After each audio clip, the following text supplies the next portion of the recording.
Assalamualaikum warahmatullahi wabarakatuh. Waalaikumsalam warahmatullahi wabarakatuh. Oke, selamat pagi dan salam sejahtera bagi kita semuanya. Terima kasih dari anak-anak kelas S1 sudah bergabung kembali di kelas Bahasa Indonesia. Oke, pada pagi hari ini kita akan bahas pada KD 3.4 dan juga 4.4. Gitu ya. Oke, sebelum pembelajaran mungkin saya bisa minta tolong perwakilan atau dari Mas Firman Maulana untuk bisa memimpin doa. Sebelum memulai pembelajaran Bahasa Indonesia pada hari ini, marilah kita berdoa menurut agama masing-masing.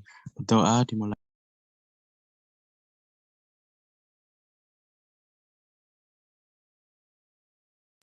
Berdoa selesai. Baik, terima kasih ke Mas Firman Maulana sudah memimpin doa. Selanjutnya dari anak-anak kelas E1 yang belum isi presensi, bisa isi presensi di kolom chat. Ada Google Form ya, silakan diisi.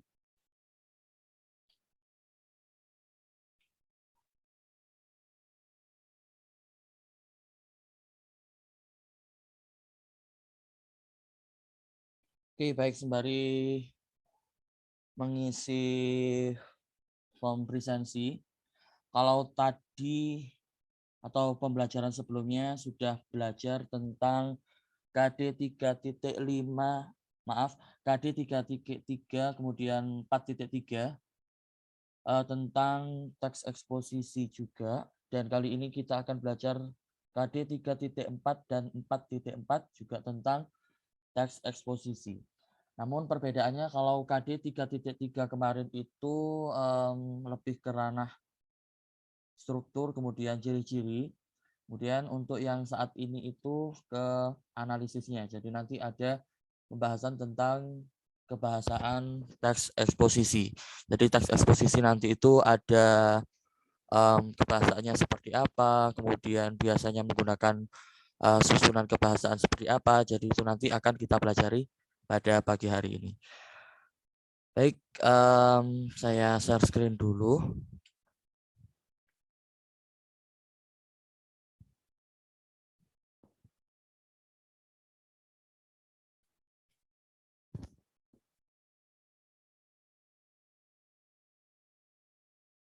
Ini sudah keluar ya? Sudah nampak ya?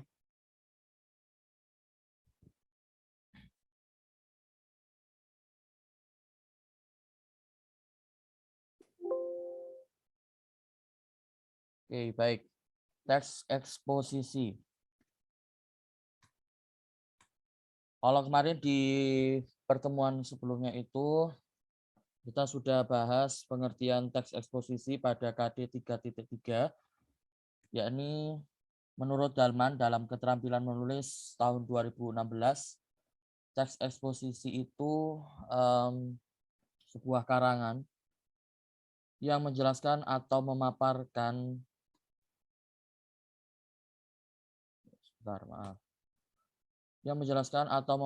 pendapat, gagasan, keyakinan yang memerlukan fakta yang diperkuat oleh angka, statistik, peta, dan grafis, tetapi tidak bersifat mempengaruhi pembaca. Kemudian disimpulkan artinya penulis harus menyajikan gagasan dengan baik dan mudah dipahami oleh pembaca. Teks ini juga menjelaskan suatu hal, menerangkan proses maupun hubungan satu hal dengan hal lainnya. Kemudian teks eksposisi menurut Kosasih tahun 2015 halaman 25, yakni teks yang digunakan untuk memaparkan gagasan dan penjelasan terkait suatu informasi baru tanpa persuasi. Teks eksposisi adalah penyampaian sudut pandang penulis tentang pendapat atau gagasan yang berfungsi untuk meyakinkan pihak lain berdasarkan argumen yang benar dan berdasarkan fakta.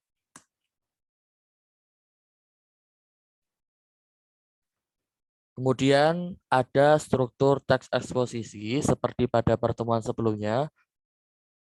Namun di sini saya sederhanakan menjadi 3. Yang pertama, pernyataan umum atau yang biasa disebut dengan tesis. Bagian ini berfungsi untuk memperkenalkan topik sekaligus menempatkan pembaca pada posisi tertentu, sependapat atau tidak. Kemudian yang kedua, argumentasi atau biasa disebut dengan pendapat, yakni merupakan penguat dari suatu pendapat.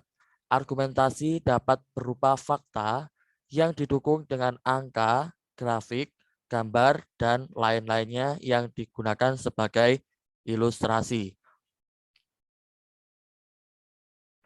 Kemudian yang ketiga,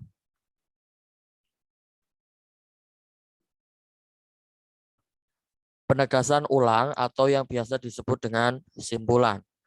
Penegasan ulang dapat dicantumkan berdasarkan argumentasi yang telah disajikan pada bagian sebelumnya.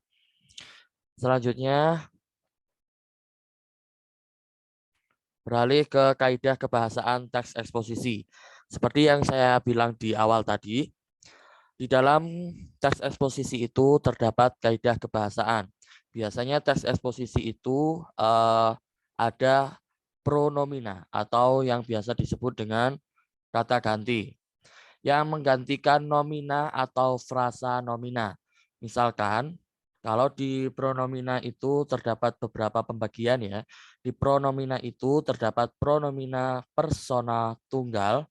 Contohnya ia, dia, Anda, kamu, aku, saudara, mu, dan seterusnya. Kemudian pronomina persona jamak, yakni terdiri dari kita, kami, kalian, mereka, hadirin, dan para. Kemudian yang kedua, itu terdapat leksikal. Apa sih leksikal itu? Leksikal adalah salah satu jenis kata yang menunjukkan nomina, verba, adjektiva, dan lainnya. Yang maknanya sesuai dengan Kamus Bahasa Indonesia. Namun, belum melalui proses morfologi. Biasanya terdapat nomina, verba, dan adjektiva.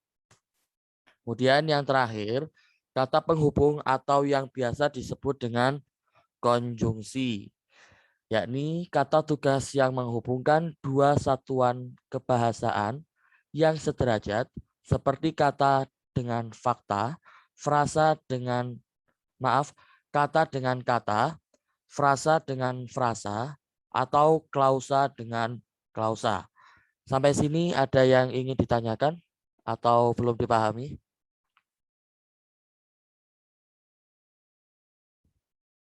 Paham ya?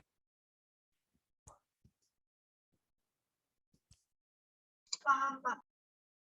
Oke, baik. Oke, pembahasan kita untuk KD 3.4 sudah berakhir, sudah selesai. Hanya 3 slide untuk materi. Tadi sudah dijelaskan tentang pengertian, kemudian ada struktur, dan juga kebahasaan. Kali ini kita nggak akan main games lagi, karena kita akan secara langsung mengulas pemahaman dari anak-anak kelas E1 tentang KD 3.4. Saya akan tanya untuk beberapa orang, silakan nanti dijawab. Mungkin dari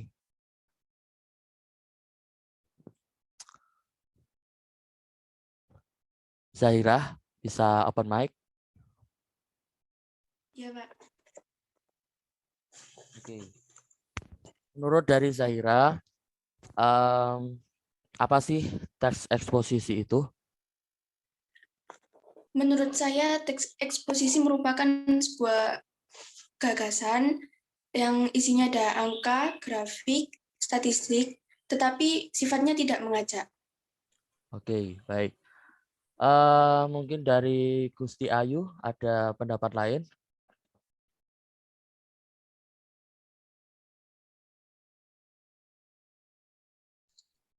Saya teks eksposisi adalah karangan yang menjelaskan atau memaparkan pendapat, gagasan, keyakinan yang memerlukan fakta yang diperkuat angka, statistik, peta, dan grafis, tapi tidak bersifat memengaruhi pembaca. Oke, baik. Selanjutnya dari Firman, silakan open mic. Sebutkan struktur teks eksposisi. Untuk strukturnya ada tesis, yang kedua ada argumentasi, dan yang ketiga ada penegasan ulang. Oke, baik, betul. Dilanjutkan Adrian Danang, silakan open mic. Sebutkan contoh dari kebahasaan teks eksposisi pronomina. Tadi ada kata apa aja?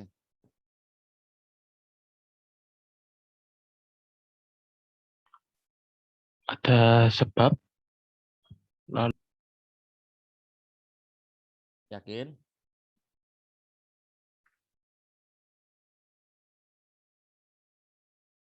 Pronomina. Kata ganti. Kalau dari pronomina tadi kan ada pronomina persona tunggal, kemudian ada pronomina persona jamak. Sebutkan yang dari persona tunggal aja deh.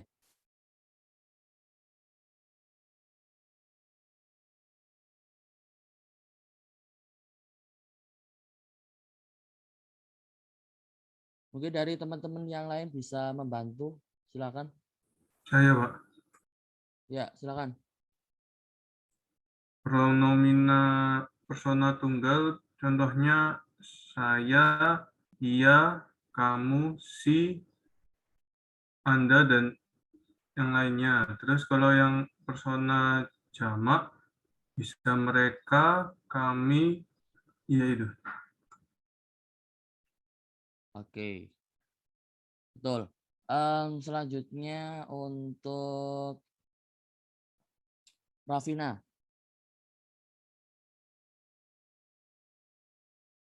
Rafina, Ya, Pak. sebutkan leksikal tadi terdapat apa saja? Tiga tadi. Bisa diulang pertanyaannya? Tadi kan dari kaidah kebahasaan teks eksposisi itu terdapat pronomina, kemudian leksikal, dan kata penghubung. Untuk leksikal tadi terdiri dari apa saja? Ada tiga tadi yang saya sebutkan, dari kata ini, silakan disebutkan.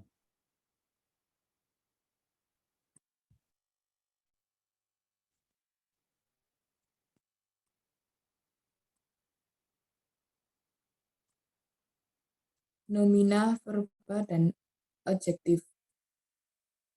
Oke, baik. Yang terakhir, yakni kata konjungsi. Silakan dari yang mau jawab. Saya nggak mau nunjuk, ini terakhir. Mungkin dari Faisal, silakan. Atau yang lainnya, silakan. Saya nggak mau nunjuk aslinya.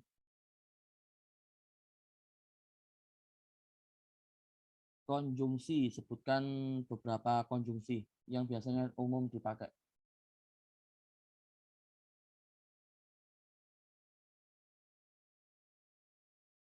Ayo. Dan, Pak. Oke, silakan Nabila. Dan terus apa ya? Konjungsi.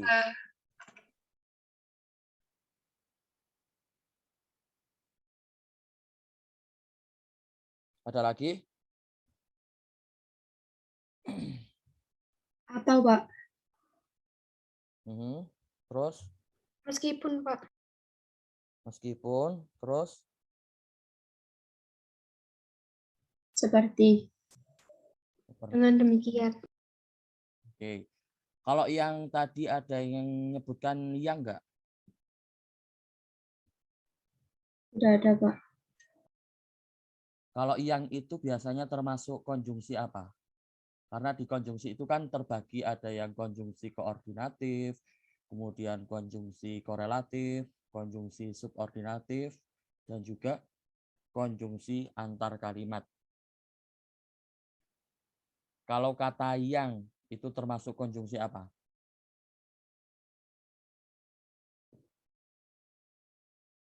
Ada yang tahu?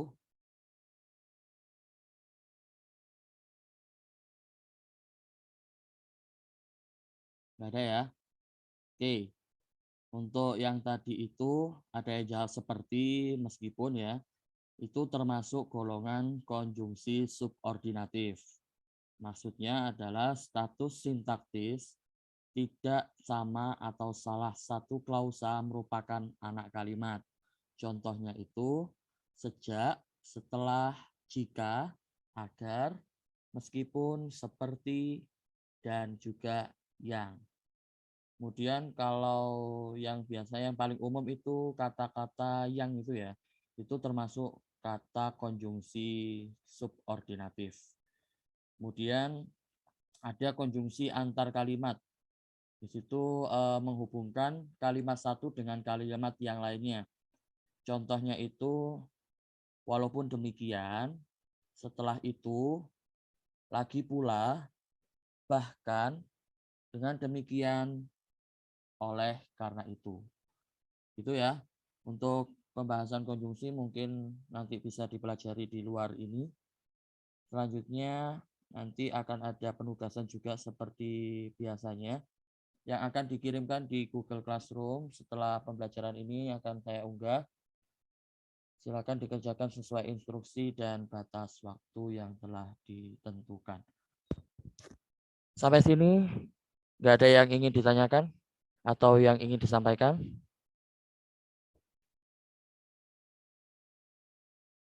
Cukup ya?